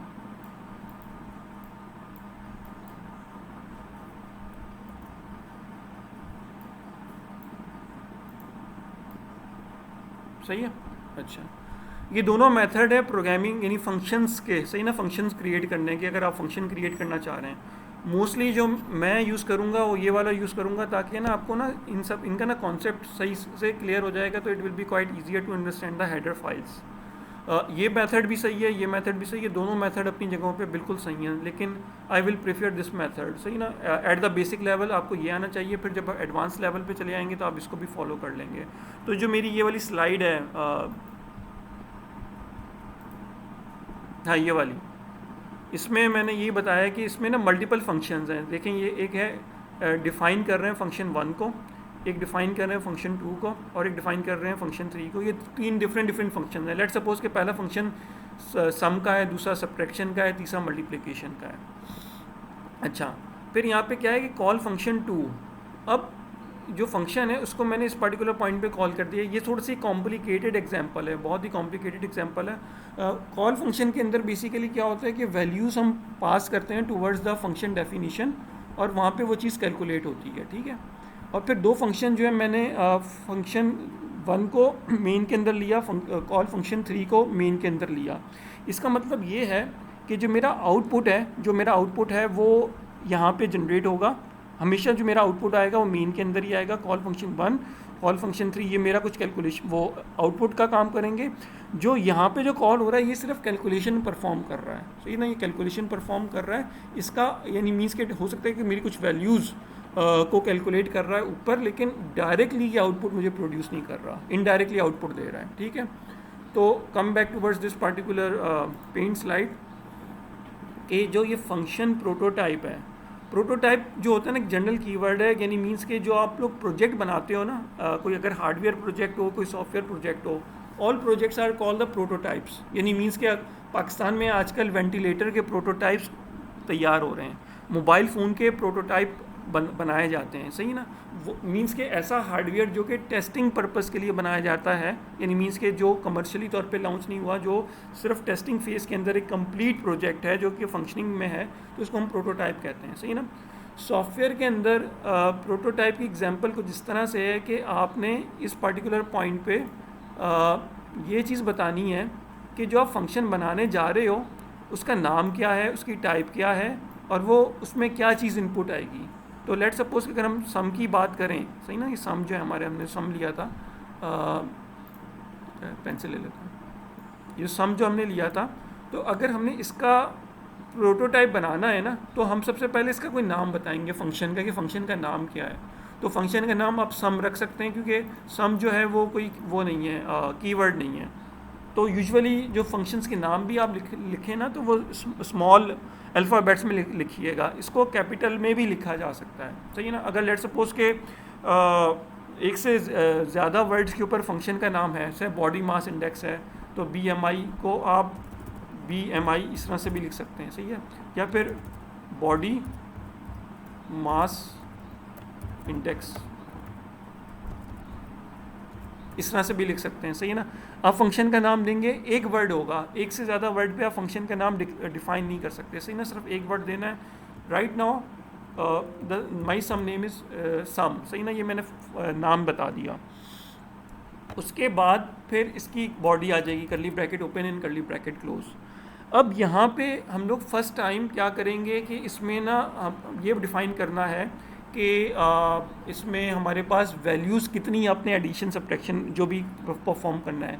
Let suppose अगर दो नंबर्स को ऐड करना है, तो आप यहाँ पे x, y करके डिफ़ाइन कर देंगे, लाइक अ वेरिएबल, सही ना। एक वेरिएबल होंगे x एंड y, सही है। यहाँ पे इसको हम लोग वेरिएबल नहीं कहेंगे, यहाँ पे हम इसको कहते हैं पैरामीटर्स। ये आपका ना सारा थ्योरी में आ जाएगा।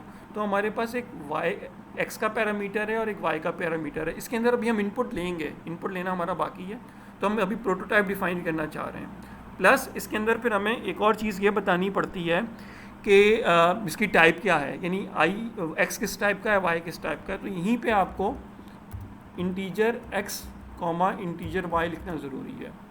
अच्छा, यहाँ पे ये नोट करें कि यहाँ पे जब आप डेटा टाइप डिफ़ाइन कर रहे हैं INT, सही है ना, तो इसके अंदर आपको कॉमा डाल के दोबारा INT लिखना ज़रूरी होगा, सही है ना, क्योंकि हो सकता है कि यहाँ पे दूसरा पैरामीटर फ्लोट हो। तो ये चीज़ इंपॉर्टेंट है यहाँ पे जब हम फंक्शंस का प्रोटोटाइप क्रिएट कर रहे हैं। तो शुरू में सिंपल रखते हैं कि हमारे पास जो प्रोटोटाइप है दोनों INT x, INT y, यानी दोनों इंटीजर टाइप हैं। प्लस कि जो हमारा फंक्शन है, सही है ना, फंक्शन के शुरू में हमें ये भी बताना पड़ता है कि ये फंक्शन जो है हमें आउटपुट मेन फंक्शन के अंदर देगा या फिर फंक्शन डेफिनेशन में देगा। हमारे पास दोनों ऑप्शंस मौजूद होते हैं कि हम फंक्शन डेफिनेशन में भी आउटपुट प्रोड्यूस करवा सकते हैं, इट मीन्स कि इंट मेन से बाहर, सही है। और अगर इंट मेन के अंदर प्रोड्यूस करवाना है तो हम लोग यहाँ पे उसको वॉइड कर देंगे, सही ना। जिस तरह के यहाँ पे मैंने डिफ़ाइन किया था, ये आप देखें ना कॉल फंक्शन का जो ऑप्शन है, तो बेसिकली उसको अगर सेट करना हो तो यहाँ पे हम लोग लेट सपोज कि इनिशियली तौर पे मैं ये करता हूँ कि मुझे वैल्यू जो है वो इंट मेन के अंदर प्रोड्यूस करवानी है, तो यहाँ पे मुझे INT लिखना पड़ेगा, सही है। और अगर मुझे वैल्यू फंक्शन डेफिनेशन के अंदर प्रिंट करवानी है तो मुझे VOID लिखना पड़ेगा। इसको हम लोग स्टडी आउट कर लेंगे अपने अपकमिंग लेक्चर्स में फर्दर डिटेल में। लेट सपोज कि मैं अभी INT लिखता हूँ और आखिर में अब ये मेरा ना कंप्लीट सेंटेक्स है, तो इसके आगे सेमीकोलन लगेगा और ये कंप्लीट हो गया। सो this is I defined my function prototype. जो फंक्शन प्रोटोटाइप जो है वो ये चीज़ है, सही ना। This is the just one line कि ये मेरे फंक्शन को डिफ़ाइन कर रहा है कि मेरे फंक्शन का नाम ये है, उसकी टाइप जो है वो इंटीजर टाइप है, उसके अंदर दो पैरामीटर्स हैं जिसके अंदर हम वैल्यूज़ लेंगे which is x and y। तो this is a complete information about the function prototype. और ये फंक्शन प्रोटोटाइप हमेशा मैं इंट मीन से ऊपर लिखूँगा, यानी मीन्स क्या होगा कि हेडर फाइल लिखी जाएगी, स्टैंडर्ड डिक्लेरेशन लिखी जाएगी और ये प्रोटोटाइप लिखा जाएगा। उसके बाद फिर इंट मेन का फंक्शन जो होगा स्टार्ट होगा, सही है। उसके बाद इस इंट मेन के अंदर मैं लेट सपोज के वैल्यूज़ दे देता हूँ, int x is equal to 2 और y इज इक्वल टू 3। ये मैंने वैल्यू दे दी इस तरह से, ये मेरी वैल्यू आ गई। उसके बाद जब वैल्यू मेरी आ गई तो फंक्शन कॉल अब इसके नीचे होगा।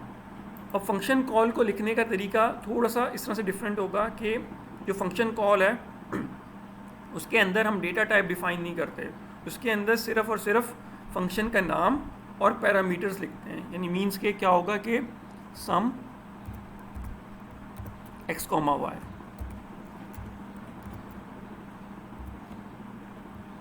इस तरह से मैं लिखूंगा एक्स कॉमा वाई। तो यानी मीन्स के x जो है वो 2 की वैल्यू यहाँ से इधर चली जाएगी, y की जो 3 है वो यहाँ पे वैल्यू इस तरह से इधर इस पर्टिकुलर पॉइंट पे आ जाएगी। यहाँ पे सेमी कॉलन आएगा।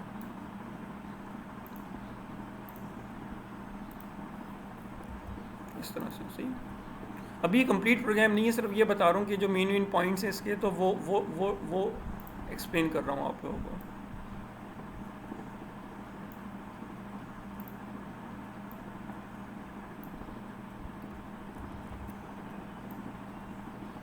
इस तरह से थोड़ा सा पीछे कर लेते हैं अपना।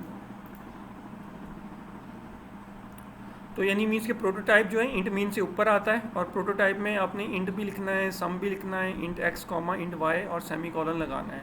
फिर मेन फंक्शन स्टार्ट होगा, इसके अंदर आपने वेरिएबल सी आउट सी इन से इनपुट ले लें या फिर डायरेक्ट वैल्यू इनपुट ले लें, इट्स अप टू यू।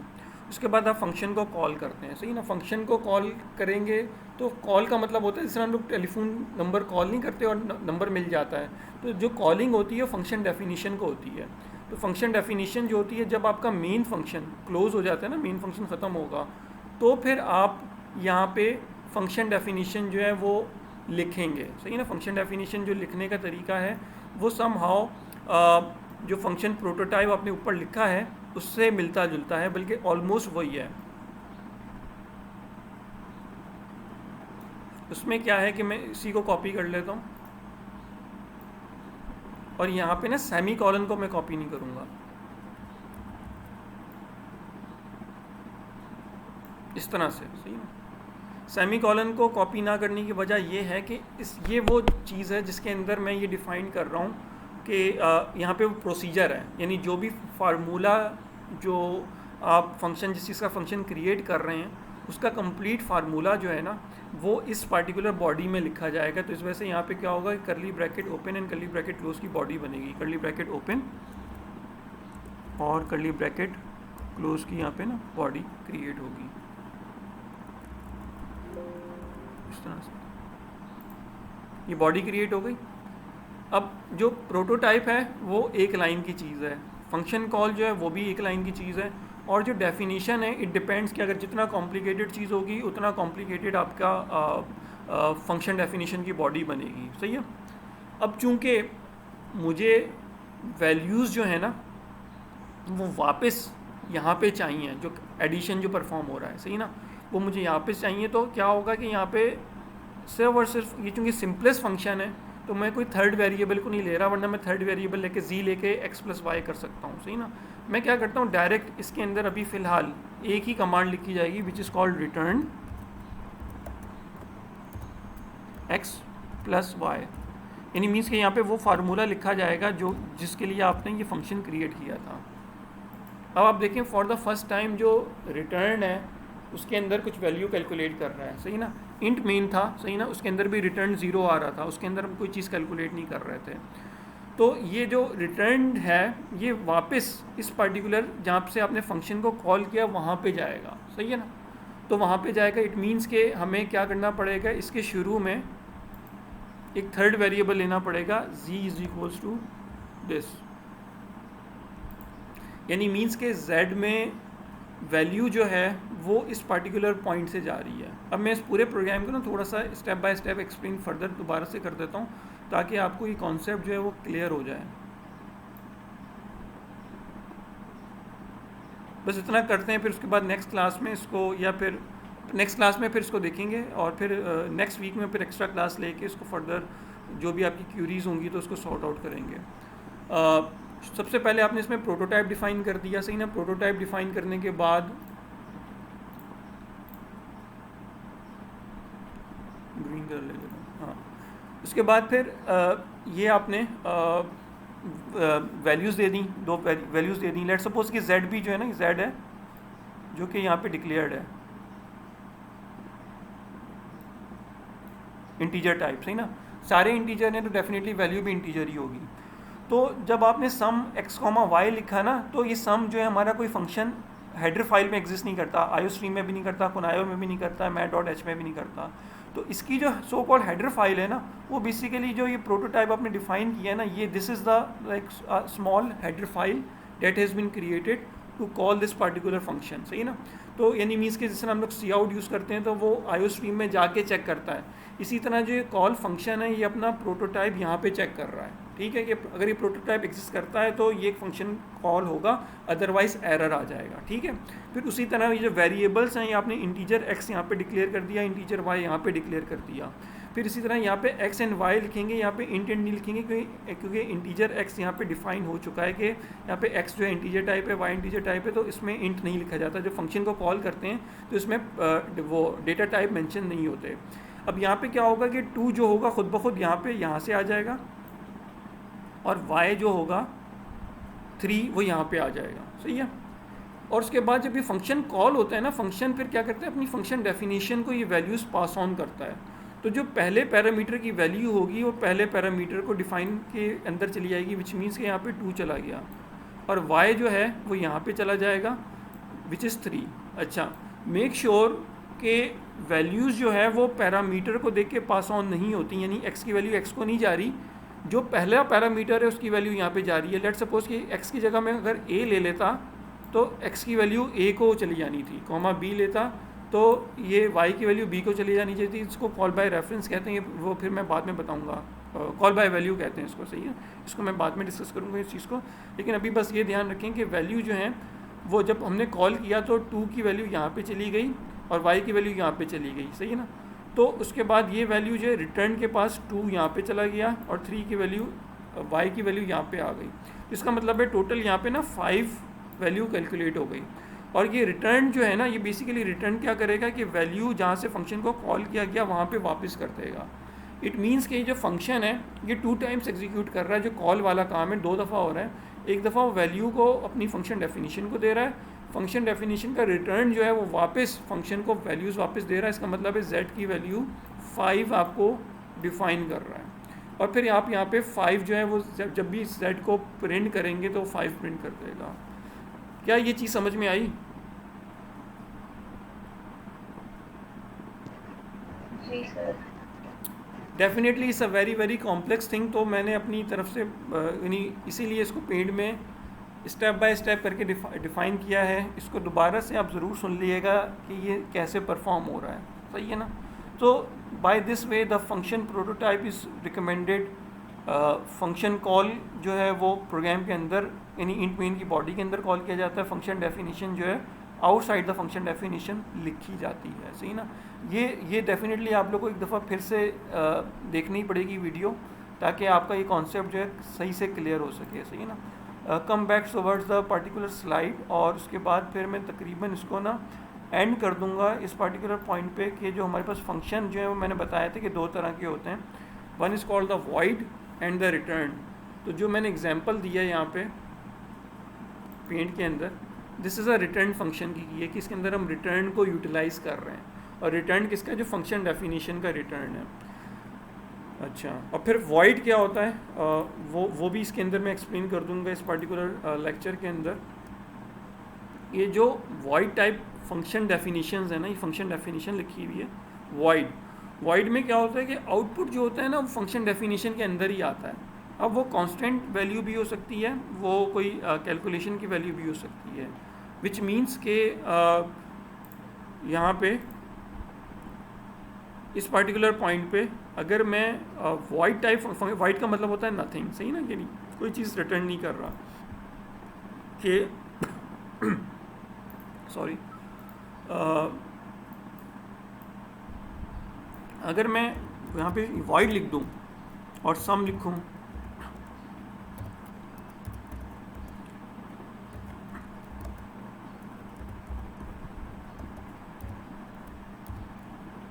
इस तरह से,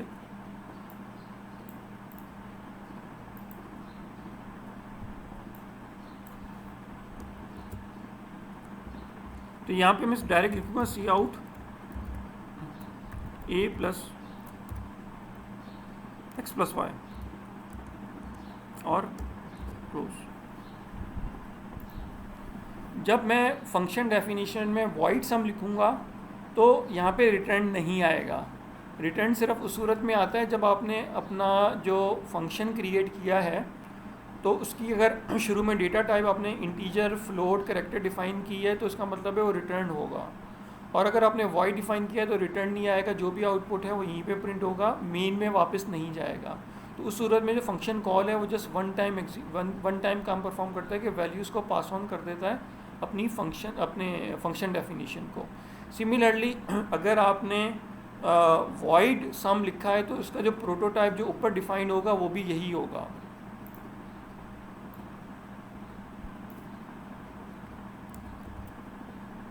जो प्रोटोटाइप वाली पॉइंट होगा उस पर भी यही डिफाइन होगा। Int main as it is आएगा, उसको मैं कॉपी कर रहा हूँ।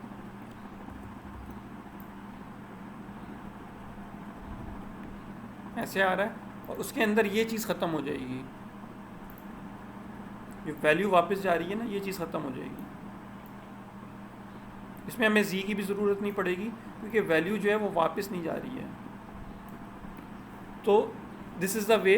One is called the return function, ये रिटर्न फंक्शन कहलाता है, ये नॉन रिटर्न फंक्शंस कहलाता है। इट डिपेंड्स हमारी सिचुएशन पे कि हमें जो हम प्रोग्राम बनाने जा रहे हैं उसमें हमें रिटर्न की ज़रूरत है या नहीं है। क्योंकि सम टाइम ऐसा होता है कि हमने कोई वैल्यू कैलकुलेट की, उसको वापस अपने मेन में कॉल आउट किया और फर्दर फिर उस वैल्यू को हमने यूटिलाइज़ किया। सही है। कुछ केसेस ऐसे होंगे कि जिसके अंदर हमने फंक्शन के अंदर वैल्यू पास ऑन की, डायरेक्ट आंसर देखा और आगे प्रोग्राम हमारा रन होना शुरू हो गया। जब हम ये प्रोग्राम परफॉर्म करेंगे तो मैं इसके स्टेप भी बताऊंगा कि ये स्टेप्स जो है ना कैसे फॉलो होंगे। Right now the main thing is to learn in this particular like pages के रिटर्न फंक्शंस कैसे काम कर रहा है, वॉइड फंक्शन जो है वो कैसे काम कर रहा है। ये चीज़ मेरी लेक्चर स्लाइड में नहीं है तो काइंडली इस वीडियो के थ्रू ही आपको ये चीज़ देखनी पड़ेगी। तो बेसिकली ये पैटर्न है ये फंक्शन डेफिनेशन के कि आपको सबसे पहले रिटर्न टाइप बतानी पड़ती है, फंक्शन का नेम बताना पड़ता है और पैरामीटर लिस्ट डिफाइन करनी पड़ती है कि 2 नंबर हैं, 3 नंबर हैं, 4 नंबर हैं, सबको यूज। सही है। अगर कोई नंबर नहीं है तो फिर इसको एम्प्टी भी छोड़ा जा सकता है। जिसमें हेलो वर्ल्ड के केस में अब ये एक जनरल टाइप है। अब अगर आपने हेलो वर्ल्ड का फंक्शन डेफिनेशन लिखी हुई है जिसमें वॉइड लिखा है प्रिंट अंडरस्कोर फंक्शन, अगर आपने 2 वर्ड्स को लिखना है ना तो आप अंडरस्कोर का साइन यूज़ कर सकते हैं इस तरह से। सही है ना। तो curly bracket open, curly bracket close, इसमें कोई पैरामीटर नहीं है क्योंकि इसमें कोई कैलकुलेशन नहीं हो रही। सी आउट, हेलो वर्ल्ड लिखा, एंडर लिखा, तो एक ये फंक्शन डेफिनेशन आपकी बन गई। इसी डेफिनेटली इससे ऊपर आपको प्रोटोटाइप डिफाइन करना है और जब फंक्शन को कॉल करेंगे तो print underscore function curly bracket open and curly bracket close को यूज़ करेंगे। ठीक है। यहाँ पे मैं एंड करता हूँ आज के लेक्चर को और आप लोग जो है ना क्या कहते हैं इस लेक्चर को ना रीड आउट कर लें ताकि नेक्स्ट लेक्चर से पहले ये तमाम की स्लाइड ना आपने गो थ्रू की हुई हो। सही है ना। एक चीज़ दिखा रहा हूँ, यानी मीन्स जो प्रोग्रामिंग जो है ना वो ये चीज़ है। यानी ये तो मिड टर्म का वो एक लगा हुआ है कि मिड टर्म से पहले का ये टास्क था। यानी जो प्रोग्रामर है उसकी ये हालत है, जो आपका टास्क है वो ये है। सो मेक श्योर के logical mind will be required to do this particular programming things। तो अब आहिस्ता आहिस्ता जो प्रोग्रामिंग हमारी आ रही है काफ़ी कॉम्प्लिकेटेड होती जा रही है। Let me share the link of the attendance, mark the attendance, then the class will be over and if you have any query you can ask मी।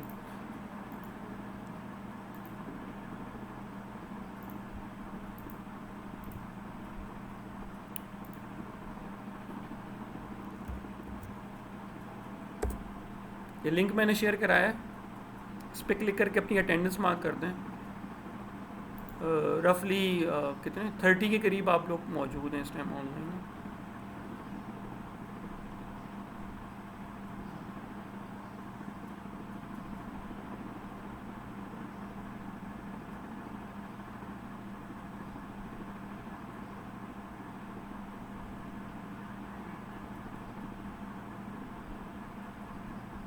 अच्छा, जो लोग ऑनलाइन नहीं आ रहे तो वही उनका इंटरनेट की इशू की वजह से ऑनलाइन नहीं आ रहे।